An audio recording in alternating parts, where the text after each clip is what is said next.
ಇಲ್ಲ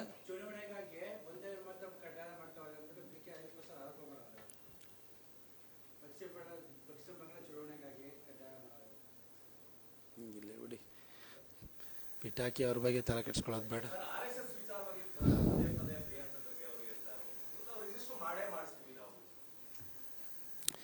ರಿಜಿಸ್ಟರ್ ಮಾಡಿಸ್ತಾರಂತೆ ಪ್ರಿಯಾಂಕಾ ಖರ್ಗೆ ಅವರು. ಪ್ರಿಯಾಂಕಾ ಖರ್ಗೆ ಅವರು ಆಗಾಗ ಮಾತಾಡ್ತಿರ್ತಾರೆ. ನಾನು ಸುಮಾರು ಸರಿ ಹೇಳಿದ್ದೀನಿ, ಬೆಳಗ್ಗೆ ಎದ್ದ ಕೂಡಲೇ ಮರ ಗಿಡದಲ್ಲಿ ಕಾಕ ಅನ್ನೋ ಕಾಗೆ ಥರ ಆಗೋಗ್ಬಿಟ್ಟಿನ ಮುಂಚೆ ಅಂತ. ಇವಾಗಲೂ ಹೇಳ್ತೀನಿ, ರಿಜಿಸ್ಟ್ರ್ ಮಾಡೇ ಮಾಡ್ತೀರಿ. ಪ್ರಿಯಾಂಕಾ ಖರ್ಗೆ ಅವರೇ, ಈ ರಿಜಿಸ್ಟ್ರ್ ಮಾಡೋದು ಏನು ಹೇಳಿ, ಏನಾದ್ರು ಲಾಭದ ಉದ್ದೇಶ ಇರೋವಂಥವ್ರು ರಿಜಿಸ್ಟರ್ ಮಾಡ್ಕೊಂಡು ಇನ್ನೇನನ್ನು ಪಡ್ಕೊಳಕ್ಕೆ ಹೋಗ್ತಾರೆ.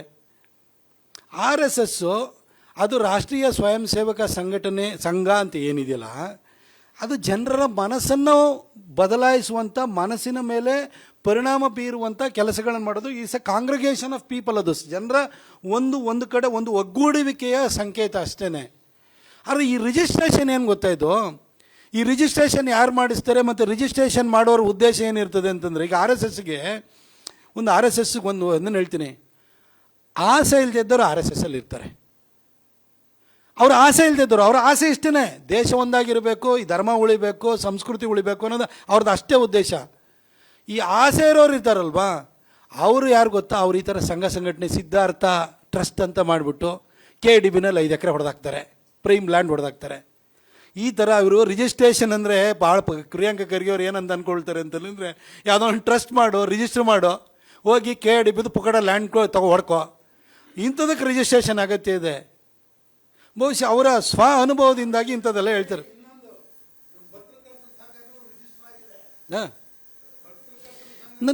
ಪತ್ರಕರ್ತರ ಸಂಘದ ಉದ್ದೇಶ ಏನಿದೆ?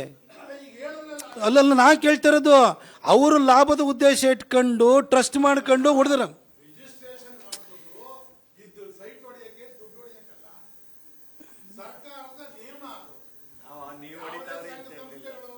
ಸಣ್ಣ ನಿಮಗೆ ಒಂದು ನಿಮ್ಮ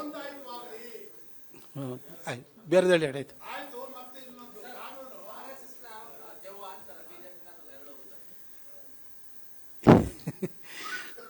RSS ದೆವ್ವ ಅಂತೆ, BJP ನೆರಳಂತೆ.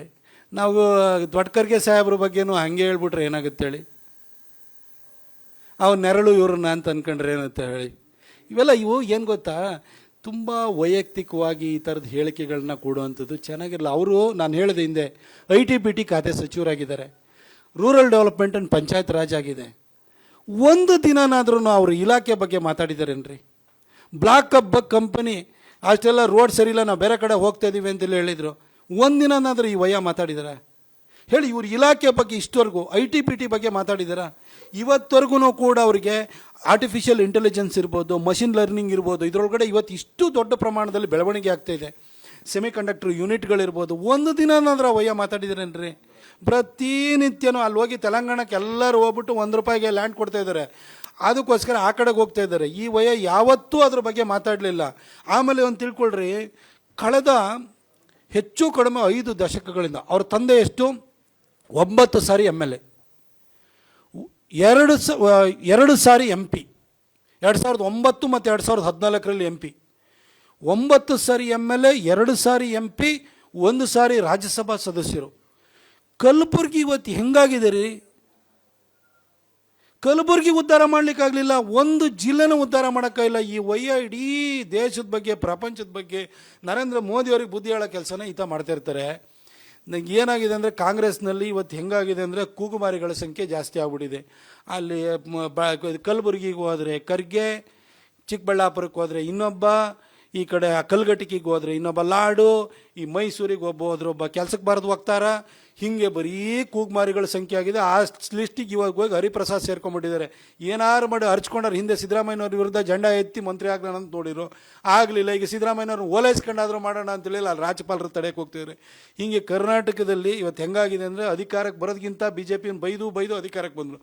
ಅಧಿಕಾರಕ್ಕೆ ಬಂದಾದಮೇಲೆ ಆಡಳಿತ ಮಾಡೋದು ಬಿಟ್ಟು ಮತ್ತು BJPಯನ್ನು ಬೈಕೊಂಡಿದ್ದಾರೆ. ಈ ಖರ್ಗೆನೂ ಕೂಡ ಅದೇ ಒಂದು ಕ್ಯಾಟಗರಿ ಸೇರಿದಂಥ ಮನುಷ್ಯ. ನಾವು ಅವ್ರ ಬಗ್ಗೆ ಎಷ್ಟು ಸರಿ ರಿಯಾಕ್ಟ್ ಮಾಡೋಣ ಅಂತ 100 ಸರಿ ರಿಯಾಕ್ಟ್ ಮಾಡಾಗಿ ಹೋಗ್ಬಿಟ್ಟಿದೆ.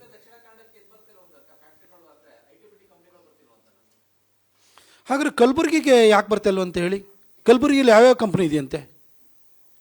40-50 ವರ್ಷಗಳಿಂದ ನಿಮ್ಮ ಅಪ್ಪನ 9 ಸಾರಿ ಗೆಲ್ಸಿದ್ದಾರೆ, ನಿಮ್ಮನ್ನು 3 ಸಾರಿ ಗೆಲ್ಸಿದ್ದಾರೆ, ನಿಮ್ಮ ಅಪ್ಪನ 2 ಸಾರಿ ರಾಜ್ಯಸಭಾ ಮೆಂಬರ್ ಮಾಡಿದ್ದಾರೆ, ಅಲ್ಲ ಇದು ಲೋಕಸಭೆ ಕಳಿಸಿದ್ದಾರೆ.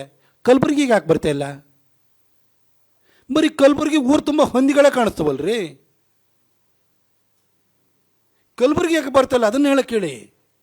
ಒಂದು ಕಂಪನಿ ಹೇಳ್ರಿ. ಈ ಕಾಂಗ್ರೆಸ್ ಪಕ್ಷ ಕರ್ನಾಟಕಕ್ಕೆ ಎಸ್ ಎಂ ಕೃಷ್ಣ ಅವರಂಥ ಮಹಾನುಭಾವನ ಕೊಟ್ಟಿದ್ದಂಥ ಪಕ್ಷ ಅದು.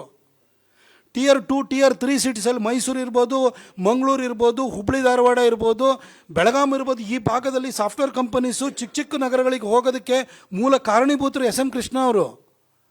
ಅಂಥ ಪಕ್ಷ, ಅಂಥ ಹಿನ್ನೆಲೆ ಇರೋಂಥ ಪಕ್ಷ, ಅವರು ಅಂಥ ಲೀಡರ್ಗಳನ್ನ ಕೊಟ್ಟಂಥದ್ದು. ಇವತ್ತು ಪರಿಸ್ಥಿತಿ ಆಗಿದ್ದಾರೆ ಕಾಂಗ್ರೆಸ್ ಇಂಥ ಇವ್ರನ್ನ ಕಳಪೆ ಮರಿಕರಿಗೆ ತರದಂಥವ್ರನ್ನೇ ಇರೋದು ಇವತ್ತು. ಅಲ್ಲ, ನೀವು ಹೇಳಿ ನನಗೆ, ನಿಮ್ಮ ಅಪ್ಪ ಮಕ್ಕಳು ನೀವು ಕಳೆದ 50 ವರ್ಷಗಳಿಂದ ಕಲಬುರ್ಗಿಗೆ ಏನು ಮಾಡಿದ್ರಿ? SSLC ರಿಸಲ್ಟ್ ಬಂದರೆ ಲಾಸ್ಟಿಂದ ಫಸ್ಟ್ ಇವರು. ಮಗನೂ ಓದಲಿಲ್ಲ, ಅವ್ರ ಕ್ಷೇತ್ರದ ಜನನೂ ಓದಲ್ಲ ರೀ ಮಕ್ಕಳು.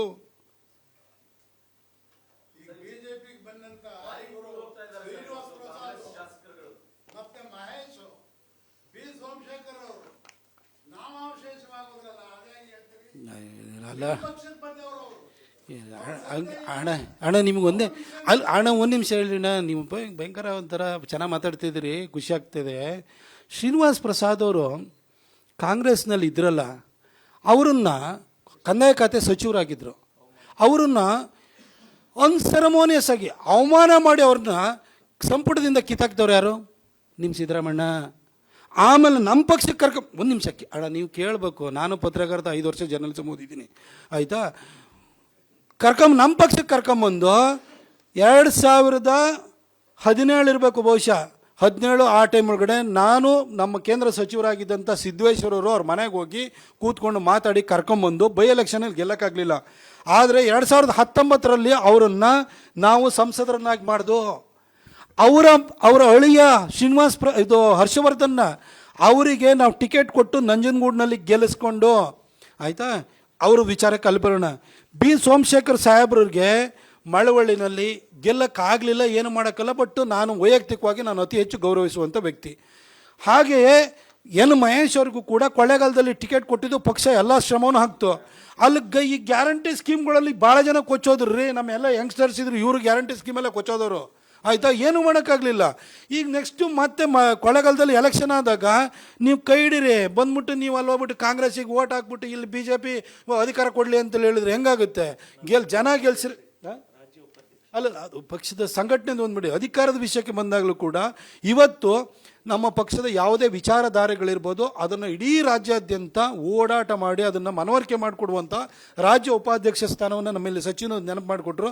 ಅದನ್ನು ಕೊಟ್ಟಿದ್ದೀವಿ ಅವರಿಗೆ. ನಾವು ಎಲ್ಲ ಒಳ್ಳೆ ಕೆಲಸ ಮಾಡಿದ್ದೀವಿ. ಆಮೇಲೆ ಸರ್ ನಿಮಗೆ ಗೊತ್ತಿರಲಿ, ಕರ್ನಾಟಕದ ಇತಿಹಾಸದಲ್ಲಿ ಉಪಮುಖ್ಯಮಂತ್ರಿಯಾಗಿ ಗೋವಿಂದ ಕಾರಜೋಳ ಅವ್ರನ್ನ ನಮಗೆ ಸಿಕ್ಕಿದಂಥ ಅಲ್ಪ ಅವಧಿನಲ್ಲೇ ನಾವು ಉಪಮುಖ್ಯಮಂತ್ರಿ ಮಾಡಿದ್ದೀವಿ ದಲಿತ ಸಮಾಜಕ್ಕೆ ಸೇರಿದವ್ರನ್ನ. ದಲಿತ ಸಮಾಜಕ್ಕೆ ಸೇರಿದಂಥ ರಾಮನಾಥ್ ಕೋವಿಂದ್ ಅವ್ರನ್ನೂ ಕೂಡ ರಾಷ್ಟ್ರಪತಿ ಮಾಡಿದ್ದೀವಿ.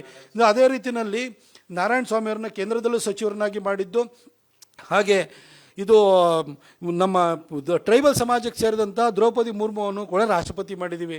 ಇಷ್ಟೆಲ್ಲ ಮಾಡಾದ್ಮೇಲೆ ನಮ್ಮನ್ನೇ ಕೇಳ್ತೀರಿ, ಸಿದ್ದರಾಮಣ್ಣ ಬಿಟ್ಕೊಡಕ್ಕೆ ಕೇಳಿ, ಅಟ್ಲೀಸ್ಟ್ ಪರಮೇಶ್ವರ್ ಅವ್ರಿಗೆ ಬಿಟ್ಕೊಡಕ್ಕೆ ಕೇಳಿ.